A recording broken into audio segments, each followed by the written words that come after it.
തുടങ്ങിയിട്ട് ഇന്നേക്ക് 2 വർഷമാകുന്നു. ഇപ്പോഴും നമുക്ക് ഇവിടെ കേൾക്കാൻ സാധിക്കുന്നത് ജീവനു വേണ്ടിയുള്ള നിലവിളികൾ മാത്രമാണ്. മക്കളെ, ഭക്ഷണം കഴിക്ക്, ശക്തി വേണ്ടേ? ഇബ്രാഹിമിന് കൂടുതൽ കൊടുക്കൂ.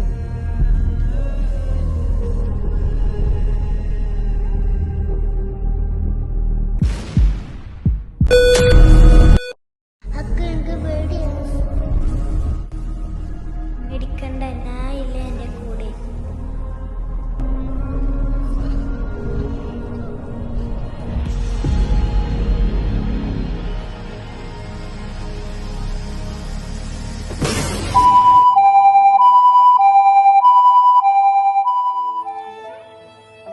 അമൽ എന്ന 12 വയസ്സുകാരിയായ മോൾ ഇതിൽ എഴുതി വെച്ചിരിക്കുന്നത് ഇങ്ങനെയാണ്: ഇന്ന് സ്കൂൾ തുറക്കുകയായിരുന്നു, പക്ഷെ ഞാൻ പോകുമെന്ന് എനിക്കറിയില്ല.